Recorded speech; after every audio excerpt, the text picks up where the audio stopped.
Hello everyone and welcome back to the Strawberry Fields. The morning after the twins' birthday bash, and Miu has one more gift up her sleeves. As Kaori and Tokie sleepily walk into the living room, they hear a tiny squeaky bark announcing the arrival of their newest family member, a little black and white puppy with floppy ears and a wiggly tail, named Emmy. The whole family is gasping and giggling. Kaori immediately dropped her knees, scooping up Emmy and letting the puppy nuzzle her face. Tokie squealed, started digging out an old shoebox to turn into a doghouse. It was pure joy. Emmy chased the vacuum, bit Kaori's sock, and promptly passed out on Tokie's lap. As the house slowly adjusted to its newest whirlwind of fur and affection, the kids took turns teaching Emmy tricks, none of which worked, but all of which involved enthusiastic pointing and a lot of cheese. Miu couldn't stop smiling. Her family was, growing in a way. Emmy ended up curling up in a fuzzy donut bed, and the teens watched a movie with popcorn and puppy cuddles. The house felt a little more whole again. Something about that tiny ball of fur pulled everyone together. The birthday wasn't just about growing older, it was about growing cozier too. And in the middle of the living room, Emmy let out a sleepy snore, already fully part of the family. In the afternoon, Tokie, Kaori, and Nara met up at the park.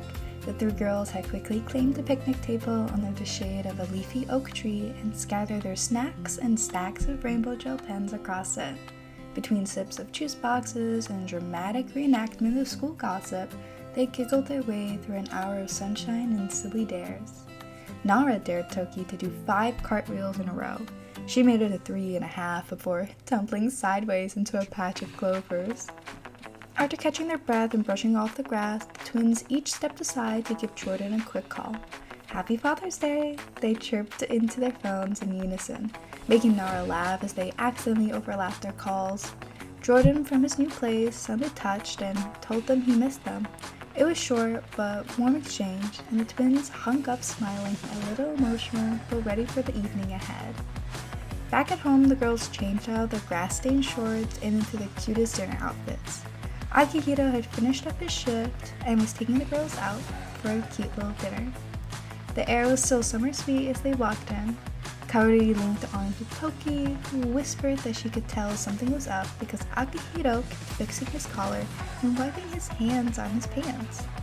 As they waited for their food, Akihito leaned forward across the table, eyes unusually serious and warm. He cleared his throat and Tokie gasped. "You're doing a thing, aren't you?" Akihito chuckled and admitted he needed their help. With a small smile and a nervous bounce of his knee, he asked if it would be okay, with them, with the family, if he proposed to their mom. Kaori's jaw dropped, and then she started clapping. Tokie squealed and threw her arms around him in a hug that nearly knocked over her soda. Akihito looked a little misty-eyed as the girls began planning the color palette and location right then and there, between bites of fries and milkshakes. For a moment, everything felt perfect. Messy, silly, full of love. Akihito looked around the table and knew this was his home. Later that night, the twins couldn't stop whispering about the dinner. They practiced how they'd react when Miu told them the big news, and already knowing but planning their best shocked faces. As the house settled in for the night, Emmy the puppy curled up next to Kaori's slippers, and Tokie doodled hearts in her notebook. Father's Day had ended with laughter, full of hearts, and a secret too sparkly to keep for long. But Kaori's alarm chimed at 6:30 a.m., and for once, she didn't hit snooze. Today was her very first day of high school, and though she tried to play it cool, her excitement bubbled just beneath the surface. She put on her favorite shirt and made her way to the kitchen. Miu had already brewed a pot of tea, and Emmy was patting at Kaori's feet, nosing her shoelaces. Over breakfast of hot cross buns and fruit, Kaori nervously reviewed her schedule while Tokie teased her. At school, Kaori gripped the straps of her backpack like a parachute cord. The hallways buzzed with energy and too many unfamiliar faces. She found her locker, flipped the combination twice, and was just starting to feel overwhelmed when the sudden blare of the fire alarm shook the entire building. Everyone jumped, papers flew, someone screamed, Kaori yelped, and nearly tripped over her own feet as students flooded out. In a chaotic shuffle to the parking lot, Kaori accidentally bumped shoulders with someone and turned to apologize, only to find herself face to face with Wolfgang Munch, the kind of brooding bad boy of the school. She braced herself for a scowl, but instead he smirked and said, "Great way to start the year, huh?" They ended up standing together during the drill, snickering at the overdramatic responses of their classmates trying to guess who'd fake faint next. He even offered her one of his emergency granola bars. Romance? No, definitely not. But Kaori's cheeks were a little red when she smiled back. When they were finally allowed back inside, Kaori floated through the rest of her classes. Her notes were neat, her teacher seemed chill, and she caught Wolfgang glancing at her in the cafeteria twice. She ended up getting back home and collapsing on the couch, feet sore but heart buzzing. Tokie demanded a full rapport while Emmy barked in agreement, and Kaori simply grinned and said it was explosive.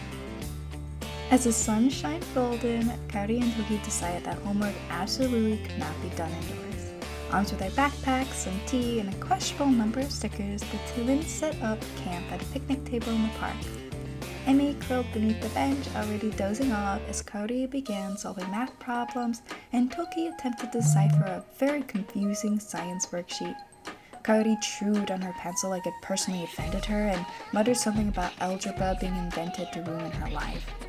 As the sun began to dip, they ended up heading home. And just as they were, Soda was coming back from spending the weekend with their dad. Homework might have not been the mission for the girls, but the real achievement was spending time together. The morning light filtered softly through curtains as Tokie buzzed with excitement. Today was her big day. She double-checked her backpack, forgot a lunch, remembered it, and then accidentally packed twice. While Miu braided her hair at the kitchen counter, Tokie recited random animal facts in between bites of toast. Emmy barked approvingly at each one. At school, Tokie hit the ground running.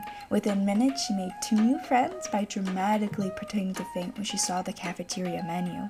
Her sense of humor was already winning hearts.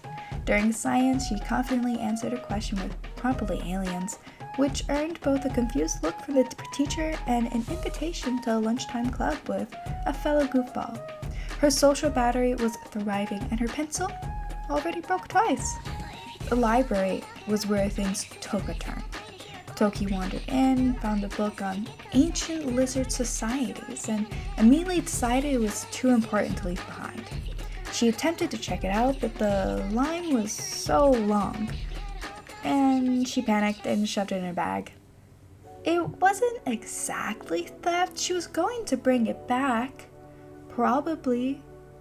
Maybe. Eventually. No, let's be honest, probably not. Anyways, by the time school was over, she texted up Kaori and Nara asking, "Wanna go do homework at the cafe?" And that's how the day ended. The cafe was warm and smelled like cinnamon and espresso, a perfect hideout from the breeze outside. Kaori, Tokie, and Nara squeezed into a corner booth, spreading their notebooks across the table like they were planning a heist instead of doing algebra. Tokie immediately got distracted by the latte art and insisted it looked like a snail, while Kaori tried to focus and Nara giggled, sipping her hot chocolate through a straw. Every few minutes, someone forgot what problem they were on, and Tokie launched into a dramatic retelling of her totally haunted math textbook. Kaori rolled her eyes but smiled, solving equations with quiet speed and occasionally sliding her work over for the others to peek at. By the end of the afternoon, they had actually finished most of their work, despite the chaos. Tokie declared herself the queen of half math. Kaori mock curtsied in response, and Nara took a photo of their crumb-covered notebooks for posterity. They left with slightly stickier fingers, slightly smarter brains, and plans to do it all again next time. Maybe with less snail latte, though. With that all set, though, Akihiro did actually propose to Miu without me playing through it, so Miu and Akihiro are actually engaged. So I'm having Miu kind of set up the wedding dinner that's gonna be in next episode, along with the actual wedding that may or may not be next episode. We'll have to see how it plays out though. But I hope you guys enjoyed this episode. Remember to stay safe, stay cozy, and see you next time. Bye!